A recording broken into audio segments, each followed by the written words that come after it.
Hello and welcome to another installment of Defending Israel. I'm your host, Rabbi Pinchas Landis.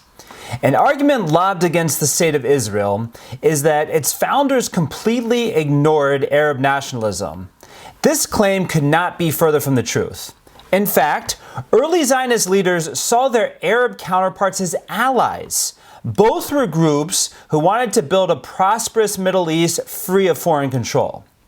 In the summer of 1918, in the midst of World War I, and at the height of the Arab revolt against the Ottomans, Chaim Weizmann, the future first president of the State of Israel, traveled for 10 days by train, boat, car, camel, and by foot from Jerusalem to Aqaba, Jordan, to meet with Emir Faisal, the commander-in-chief of the Arab army and the future first king of Iraq.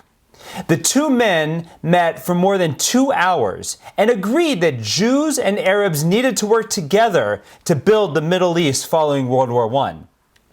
The two men met again on January 3, 1919, after the war in London, to put the previous discussion into specifics. The two even signed an agreement.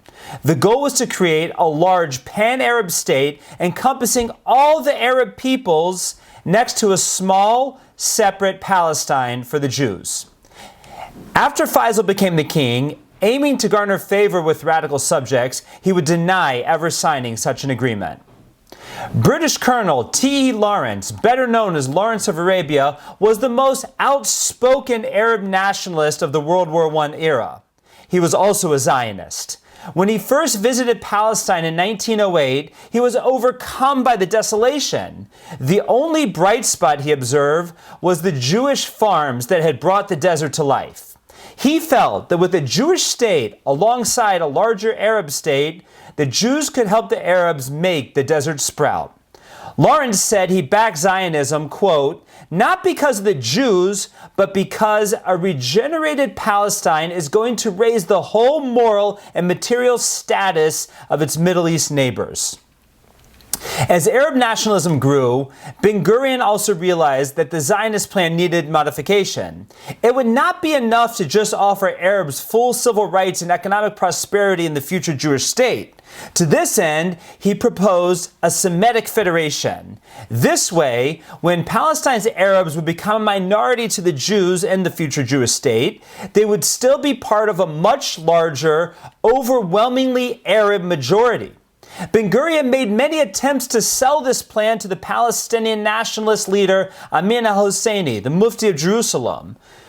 Though many of his meetings seemed promising, ultimately, the Mufti chose violence over peace. If the Arab national movement had remained a pan-Arab movement with the goal of creating one large unified Arab state, today that state would have a total population of 440 million people sprawled over 5 million square miles, and the approach to Israel would have been much different. The world was not sympathetic to the Italians' claim that every ethnic Italian had to be part of Italy, or that all ethnic Germans had to be part of Germany, or that all ethnic Russians had to be part of Russia. With a massive pan-Arab state, no one would have been too sympathetic about less than 1% of the world's Arab population living under Jewish rule in a neighboring tiny Jewish state.